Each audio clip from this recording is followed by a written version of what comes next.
Nakakatsempo ng malaki. Malaki-laki. Log, saka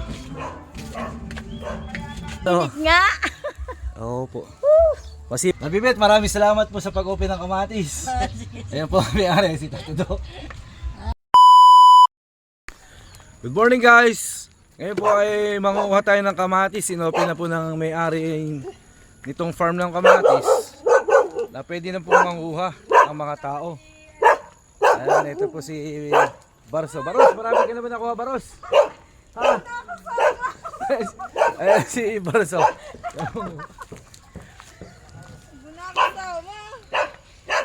At mangunguha din po pala tayo. Isang timbang malaki ito. Ito po guys yung yung pinanguhanan namin ng kamatis. Pina-open na po ng may-ari at aararuhin na para naman panibago. Panibagong tanim. Ito, simulan naman natin manguha ng kamatis dito sa kabilang panig. Ayun po.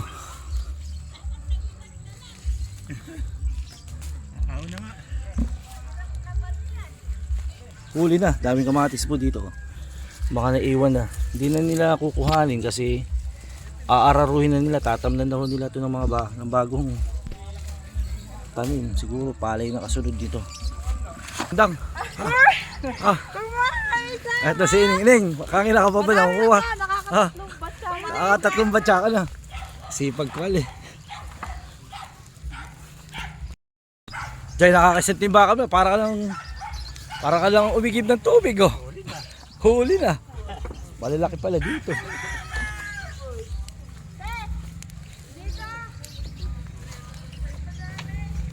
Oh, ito. Ano ba? Di kumuha ka ng bagong plastic. Oh.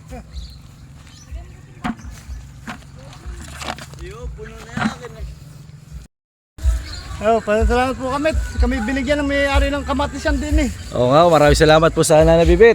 At inopen yung kamatis. Ayun po may-ari, si Nana Bibit. At saka si Tato Do.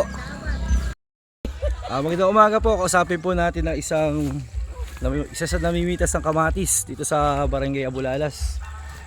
Masipag din po si Nana Dora. Ano ba apelyido mo, Nana Dora? Santos. Ayan, Nana Dora Santos.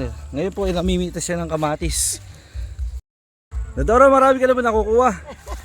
Ha? Marami na. Ito pala oh. Kukunti pa nga eh. Puro hinog pa po ano. O sipag yun na Nana Dora. Ilan taon ka na ba, Nana Dora? 74. 70? 74. Oh. Tingnan mo, 74 oh. Oh. Malakas si tuhod, malakas si katawan. Sana abutin ko pa ganyan.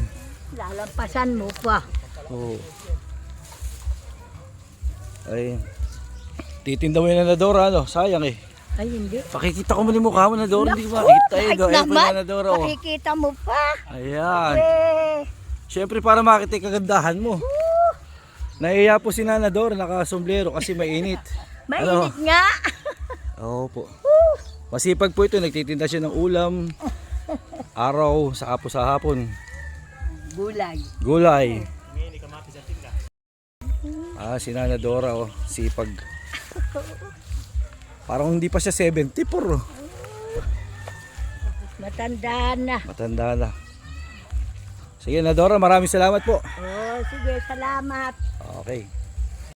Ito na po napanguha natin, kalahati na. Ay, tumatagaktak na po ang aking pawis at tanghali na. Magpapasalamat lang po tayo sa may-ari ng kamatisan nito at inopen na niya sa mga tao para mapakinabangan po kaysa mabulok. Inopen na po, napakabait po ng Nana Bibit. Ayun po ang may-ari ng mga kamatisan, si Nana Bibit, saka si Tato Do. Nana Bibit, maraming salamat po sa pag-open ng kamatis. Ayun po ang may-ari, si Tato Do. At ang cute nilang baby, oh, cute ng baby nila oh. Doon niya itatalim dyan. Palay na ano? Sa June na ho yun ano? Papahinga lang, araruhin na yan eh. Araruhin na ngayon itong ano na to. April. Tapos ano, Baka makuha ni Baldo yung ararong maraming talim paparar. para, Sayang lang tira kung oo nga, makuha ng talim. saan pa, mapakinabangan pa niya Hindi namin. mo nasusuot Ito po Dito.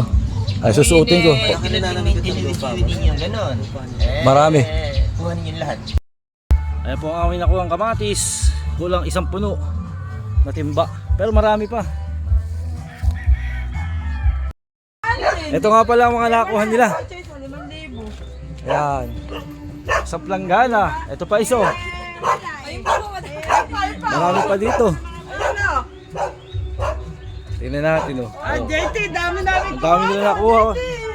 Ayan oh. Dami. Mga hinog. Saka tama nga naman si Tata Do. Aararuhin lang din nila eh. Oo nga naman, sayang lang. Sayang daw. Pakanabangan na nga naman. Ito po ang aming nakuhang kamatis. Marami din pala kami nakuhang kamatis. Ayan.